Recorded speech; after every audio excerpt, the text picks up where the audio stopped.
suis Aurélien Castelin, je suis pasteur à Lille depuis maintenant bientôt 3 ans. Et j'ai été pasteur à Gap, où Jonathan et Anaïs ont été en stage pendant une année, voilà, pendant 10 ans. Et je suis marié à Priscilla, qui se trouve là, qui va nous faire un petit coucou, n'est-ce pas? Et j'ai 2 enfants qui sont restés à la maison, Rachel, 21 ans, et Ella, qui a maintenant 13 ans.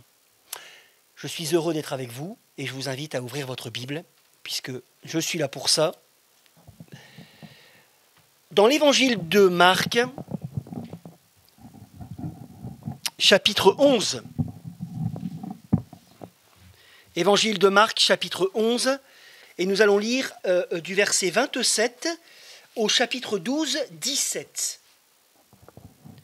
11, 27, 12, 17. Ils se rendirent de nouveau à Jérusalem, et pendant que Jésus se promenait dans le temple, les chefs des prêtres, les spécialistes de la loi et les anciens vinrent à lui. Ils lui dirent : « Par quelle autorité fais-tu ces choses ? Qui t'a donné l'autorité de les faire ?» Jésus leur répondit : « Je vous poserai une question, répondez-moi et je vous dirai par quelle autorité je fais ces choses. Le baptême de Jean, venait-il du ciel ou des hommes ? Répondez-moi. » Mais ils raisonnèrent ainsi entre eux. Si nous répondons du ciel, il dira : pourquoi donc n'avez-vous pas cru en lui ? Et si nous répondons des hommes, ils redoutaient les réactions du peuple, car tous considéraient réellement Jean comme un prophète. Alors ils lui répondirent : nous ne savons pas. Jésus leur répondit : eh bien moi non plus, je ne vous dirai pas par quelle autorité je fais ces choses. Jésus se mit ensuite à leur parler en parabole. Un homme planta une vigne, il l'entoura d'une haie, creusa un pressoir, construisit une tour. Puis il la loua à des vignerons et quitta le pays. Le moment venu, il envoya un serviteur vers les vignerons pour recevoir d'eux une part de récolte de la vigne. Ils s'emparèrent de lui, le battirent, le renvoyèrent les mains vides. Il envoya de nouveau vers eux un autre serviteur. Ils lui jetèrent des pierres, le frappèrent à la tête, l'insultèrent. Il en envoya un troisième, ils le tuèrent. Puis beaucoup d'autres qu'ils battirent, tuèrent. Il avait encore un fils bien-aimé. Il l'envoya vers eux en dernier, disant : ils auront du respect pour mon fils. Mais ces vignerons dirent entre eux : voilà l'héritier, venez, tuons-le, et l'héritage sera à nous. Et ils s'emparèrent de lui, le tuèrent, le jetèrent hors de la vigne. Que fera donc le maître de la vigne ? Il viendra, fera mourir les vignerons, et donnera la vigne à d'autres. N'avez-vous pas lu cette parole de l'Écriture ? La pierre qu'ont rejetée ceux qui construisaient est devenue la pierre angulaire. C'est l'œuvre du Seigneur, et c'est un prodige à nos yeux. Ils cherchaient à l'arrêter, mais ils redoutaient les réactions de la foule. Ils avaient compris que c'était pour eux que Jésus avait dit cette parabole. Ils le laissèrent alors et s'en allèrent. Mais ils envoyèrent auprès de Jésus quelques pharisiens et des hérodiens, afin de le prendre au piège de ses propres paroles. Et ils vinrent lui dire : « Maître, nous savons que tes paroles sont vraies, que tu ne te laisses influencer par personne, car tu ne regardes pas l'apparence des gens, et tu enseignes le chemin de Dieu en toute vérité. Est-il permis ou non de payer l'impôt à l'empereur ? Devons-nous payer ou ne pas payer ?» Mais Jésus connaissait leur hypocrisie, et il leur répondit : « Pourquoi me tendez-vous un piège ? Apportez-moi une pièce de monnaie afin que je la voie. » Ils en apportèrent une. Jésus leur demanda : « De qui porte-t-elle l'effigie et l'inscription ? » ?»« De l'empereur, lui répondirent-ils. Alors il leur dit : « Eh bien, rendez à l'empereur ce qui est à l'empereur, et à Dieu ce qui est à Dieu. » Et ils furent dans l'étonnement à son sujet. Amen. Premier point, oui là je peux dire amen, n'est-ce pas ? Premier point de ma prédication, l'autorité de Jésus. Vous allez comprendre, j'espère, pourquoi j'ai pris toute cette section. Les anciens, les grands prêtres, regardez au verset 27, chapitre 11, et les scribes de Jérusalem, c'est-à-dire les responsables religieux du pays qui constituaient le Sanhédrin, le tribunal suprême des Juifs qui condamnera Jésus, viennent lui poser une question. Ils sont à coup sûr, regardez juste avant le passage, furax, à cause de ce que Jésus vient de faire au temple, rappelez-vous, lui demandant solennellement l'origine de l'autorité avec laquelle il fait ces choses. Rappelons-nous que l'autorité de Jésus est un thème crucial dans l'évangile de Marc. Si bien, regardez des versets 28 à 33, que ce mot revient 4 fois, comme pour nous alerter à nouveau sur les enjeux de cette question. Et oui, si on reconnaît Jésus ou pas, ça a des enjeux éternels, n'est-ce pas ? Dans la perspective de l'imminence de la croix dans l'évangile de Marc. Bref, malgré leur exigence, leur tentative de prise d'autorité sur celui qui a l'autorité, qui en est la source, Jésus ne cède pas à la pression. Est-ce que vous avez remarqué ça ? Pas de pression. Il ne proclame d'ailleurs jamais la vérité avec précipitation, Jésus. Ce n'est pas un fanatique de la vérité. Il ne proclame jamais la vérité sans discerner les temps, sans choisir les porte-paroles de la vérité et sans percevoir les personnes qu'il a en face de lui. Et ici, puisqu'il est en face de la fausseté, une réponse claire et rapide n'aurait servi qu'à conforter leur jugement et à précipiter sa condamnation pour blasphème alors que le temps n'est pas encore venu. Il rétorque plutôt, il est finot Jésus, n'est-ce pas ? Par une contre-question au sujet de la légitimité du ministère de Jean-Baptiste, avec à la clé sa réponse à leur question du départ. Une parade franchement embarrassante pour eux, qui fait apparaître leur hypocrisie, parce que, en effet, regardez plus loin, leur débat par la suite, qui nous est dévoilé par Marc, versets 31 à 33, montre clairement qu'ils ne se soucient pas du tout de ces questions spirituelles. Je veux dire, honnêtement, en comprenant les enjeux, avec l'intention de se positionner. Non, mes amis, ces gens-là sont beaucoup trop remplis de leur certitude, de leur ego. Il n'y a pas de place pour la remise en question. Leurs réflexions, nous le voyons dans le texte, sont plutôt dirigées vers un objectif précis. Quel est l'objectif précis ? C'est une question pour vous, hein ? Oui, la préservation de leur intérêt, de leur autorité, de leur influence qui est une idole dans leur vie. Ils savent bien que ne pas reconnaître le ministère de Jean-Baptiste, qui venait du ciel, les aurait décrédibilisés auprès du peuple, qui le tenait pour un véritable prophète. Mais en même temps, ils comprennent que s'ils le reconnaissent publiquement, Jésus va leur demander des comptes sur leur attitude vis-à-vis de lui lorsqu'il était vivant, et de facto sur la prédication de Jean-Baptiste. Quelle était la prédication de Jean-Baptiste ? Eh bien, il reconnaissait l'autorité de Jésus, disant qu'il était, Marc chapitre 1, verset 7, bien plus grand que lui. Le Fils de Dieu qui enlève le péché du monde, qu'il fallait donc se repentir et suivre. Et sont-ils prêts à se repentir ? Je ne le crois pas.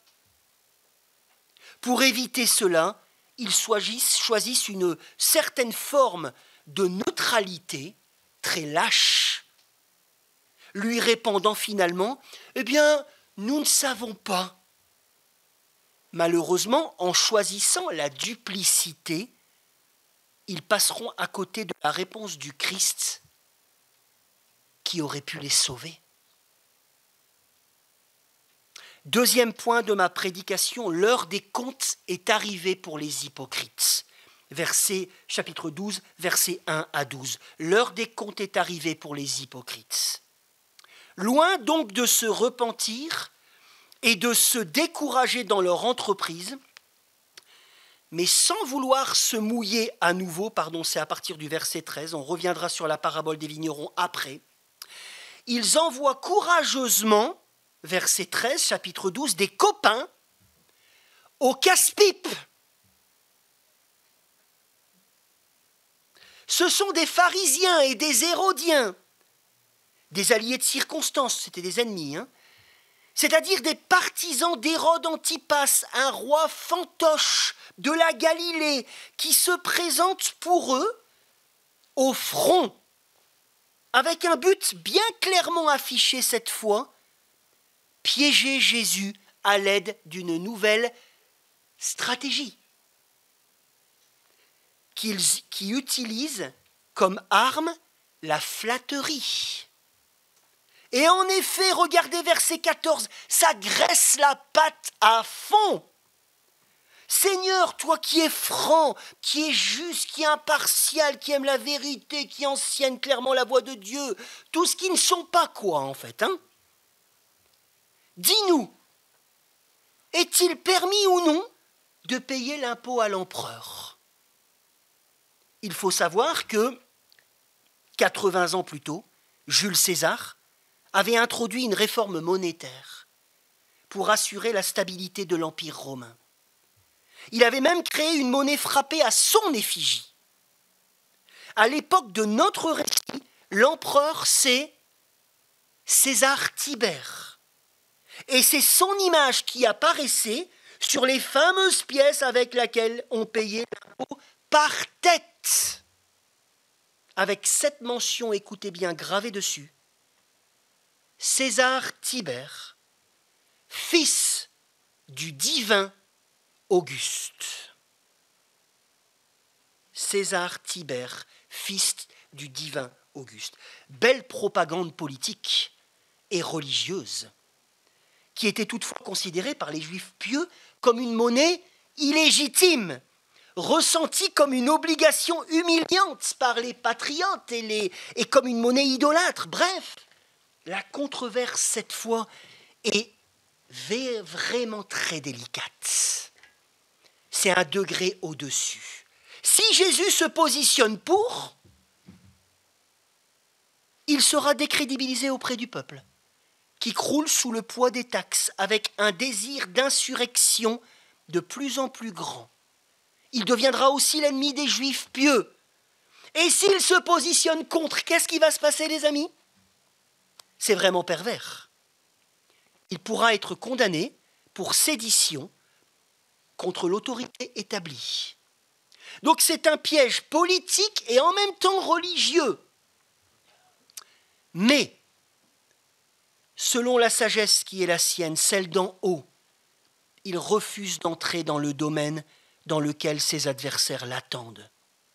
C'est-à-dire le pour ou le contre, se transformant en moraliste, forcément clivant.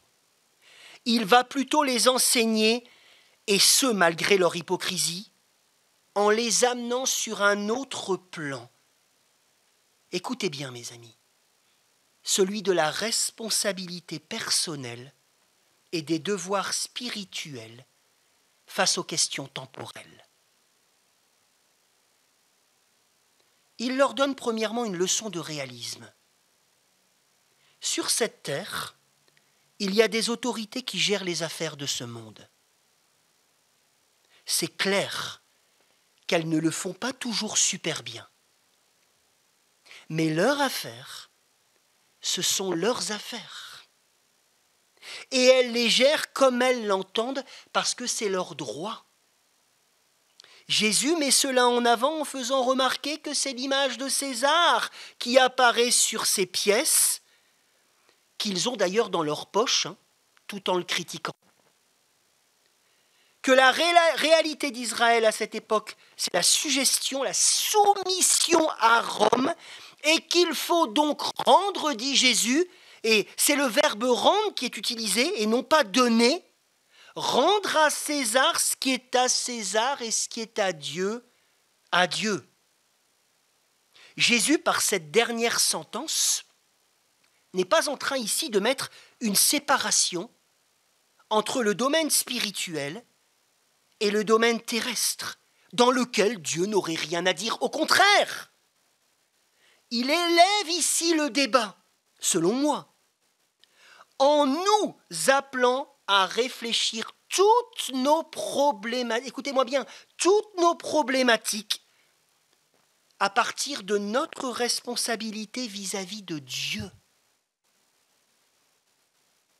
Nous qui avons été créés à son image et à qui nous devons nous rendre quotidiennement afin de témoigner de sa gloire et non pas de réfléchir par nous-mêmes d'une manière autonome au sujet de ce qui est juste, de ce qui est bien, pas bien, parfois d'une manière simpliste, en utilisant souvent la Bible, sortie de son contexte, pour légitimer mes idées sur tel ou tel sujet, mettant la parole de Dieu à mon service.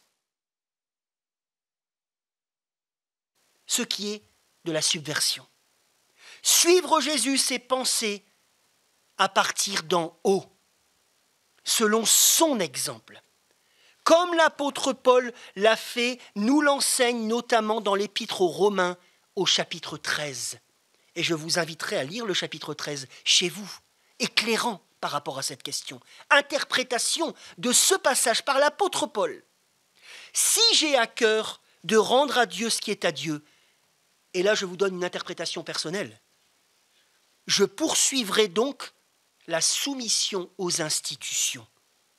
Et je prierai pour elles, c'est ce que Paul nous demande, à cause du Seigneur, qui les a instituées dans ce monde pécheur, un monde qui a besoin d'être régulé, dans lequel ces institutions sont à son service, qu'elles fassent le bien ou le mal, et à qui, au Seigneur, elles devront rendre des comptes. Je peux donc, avec cette pensée, de l'autorité, de la souveraineté de Dieu, avancer dans la soumission aux institutions, dans cette voie, par amour pour Dieu, et pas si elles font bien ou pas bien, mais par amour pour Dieu, et porté par cette espérance que nous avons chantée ce matin, ou cet après-midi, ce qui me permet de gérer mes frustrations dans ce monde imparfait, l'espérance dans la souveraineté divine, sa justice, et l'installation prochaine d'un monde meilleur. L'installation prochaine d'un monde meilleur. Bref, Jésus nous fait réfléchir à l'amour de Dieu, à un amour de Dieu authentique qui rend libre, à une vie consacrée pour les intérêts du royaume sur terre que les chefs religieux n'ont pas poursuivi. Et c'est ce que la parabole des vignerons nous dit. Récupérant ces chefs religieux les choses spirituelles pour leur propre compte, enseignant le peuple à vivre selon leur image, se montrant violents avec tous ceux qui s'opposaient à leur loi. C'est ce que Jésus révèle par cette parabole, qui est insérée, vous avez remarqué, entre ces deux controverses, mais ce n'est pas pour rien. Cette histoire reprend l'image donnée au chapitre 5 du livre d'Ésaïe, qui compare Israël à une vigne que le Seigneur avait plantée soigneusement, prenant soin d'elle et espérant logiquement en tirer des fruits sans succès. Avec l'annonce dans le livre d'Ésaïe de l'exil. Cette parabole est donc reprise ici par Jésus des centaines d'années après, avec toutefois, écoutez bien, des variantes. En effet, ce sont les vignerons qui sont cette fois visés, c'est-à-dire les chefs religieux qui se sont, nous le comprenons ici, approprier les choses du maître de la vigne, Dieu, voulant se faire calife à la place du calife, rejetant successivement tous les prophètes. Vous avez remarqué, il y en a qui viennent, ils se font taper, ils se font jeter. Tous les prophètes qui sont venus avant et bien après Ésaïe, les serviteurs de la parabole, versets 2 à 4, qui étaient venus les interpeller, les appeler à la repentance et au changement pour une vie centrée sur Dieu. Mais, au lieu de les écouter, qu'est-ce qui s'est passé? Ils les ont battus. Et on pense par exemple à Jérémie. Ils les ont tués. Et on pense par exemple à Zacharie. Ils les ont rejetés. Et on pense par exemple à Jean-Baptiste. Jusqu'à vouloir assassiner le fils du propriétaire envoyé en dernier recours, verset 6, chapitre 12, en dernier recours avec l'espoir qu'il le respecterait plus que les autres. Mais ils ont décidé de le tuer pour s'accaparer définitivement l'héritage.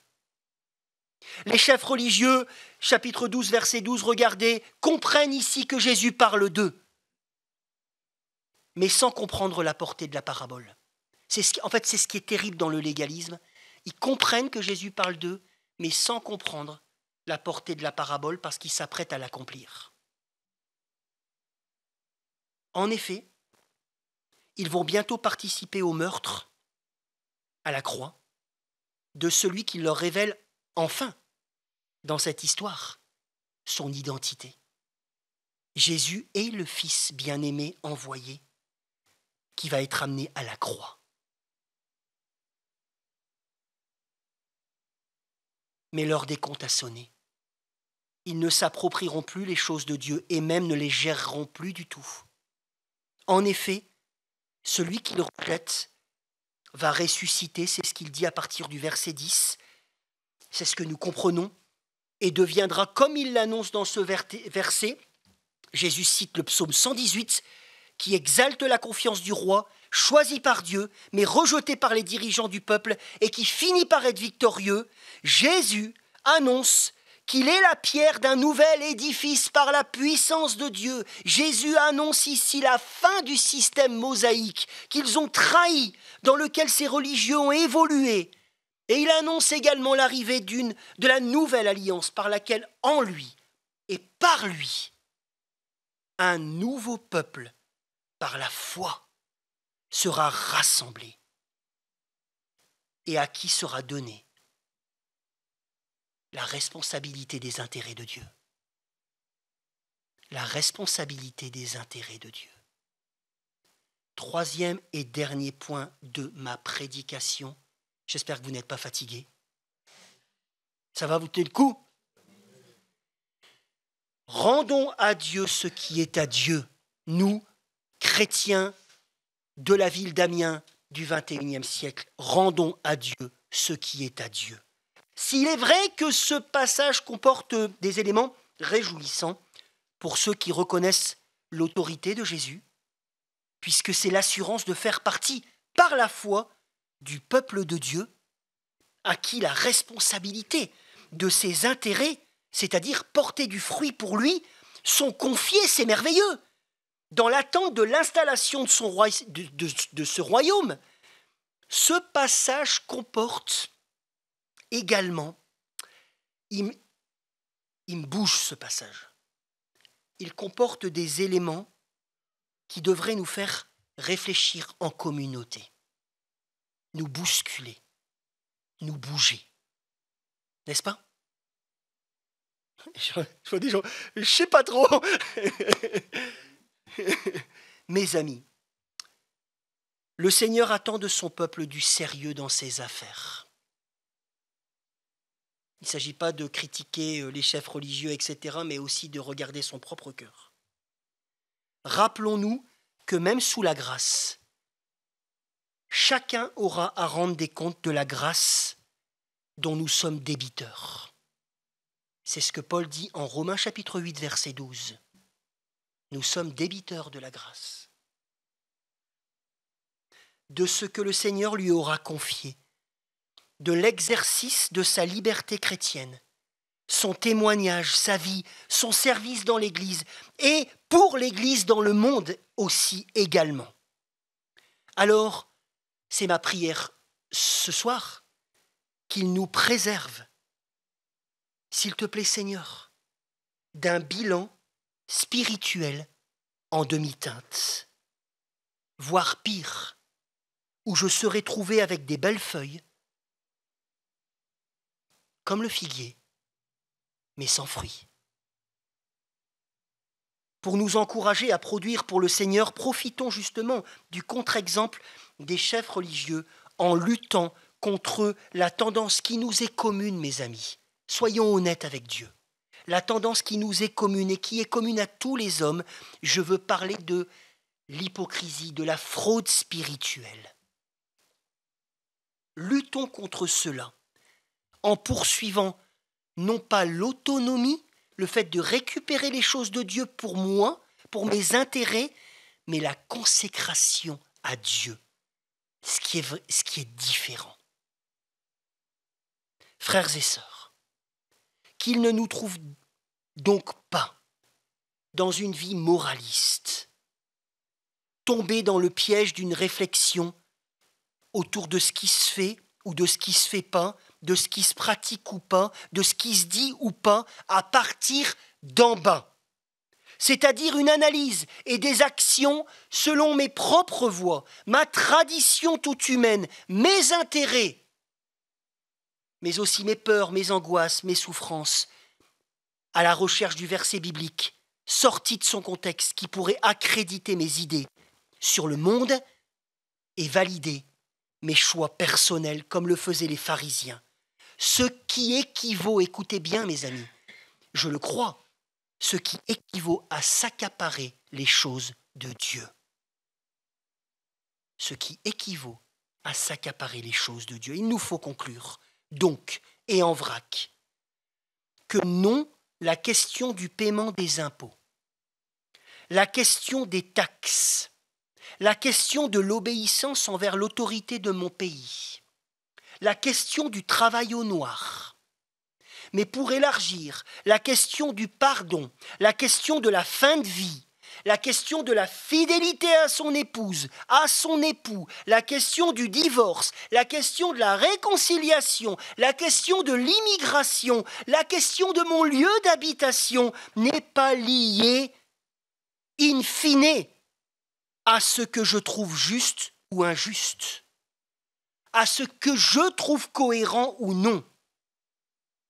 Je veux dire que ce n'est pas des questions indépendantes à la fois, où la question centrale prioritaire serait mes droits, mais elle est liée à mes devoirs. Elles sont toutes liées à mes devoirs envers celui qui m'a tout donné et qui m'invite dans ce monde pécheur et imparfait à réfléchir sérieusement, à prendre du temps devant lui, devant sa parole, réfléchir sérieusement et avec une saine soumission, ma situation, mes situations, à la lumière de ses principes, afin d'agir et donc de témoigner d'une allégeance et d'une confiance à un autre royaume. La loi du Christ, comme l'appelle l'apôtre Paul, ce n'est pas moralisation, comme le disait Dietrich Bonhoeffer. Ce n'est pas moralisation, la loi du Christ, mais sanctification. Et c'est bien différent.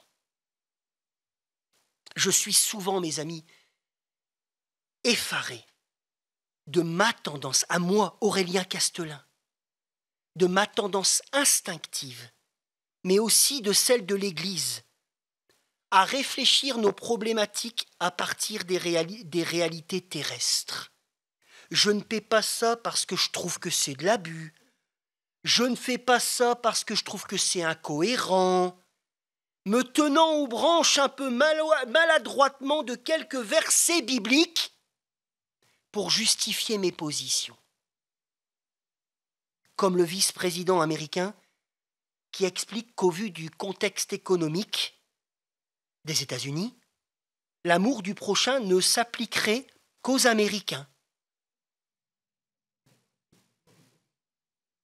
Essayant d'expliquer, de justifier sa position, ses politiques migratoires, la politique migratoire du gouvernement Trump. C'est terrible, n'est-ce pas? Il nous faut renouveler notre intelligence sans cesse, avec sérieux, pour la gloire de Dieu, afin de discerner sa volonté, ce qui est bon, ce qui est agréé de lui, ce qui est parfait. Augustin, plus connu sous le nom de Saint Augustin, a écrit ceci. Que réclame de toi César? Son image. Que réclame de toi le Seigneur? Son image. Mais l'image de César est sur une pièce de monnaie. L'image de Dieu est en toi. Alors, pour terminer, ne te trompe pas de combat. Ne te trompe pas de combat. Vis et agis en chrétien. Amen.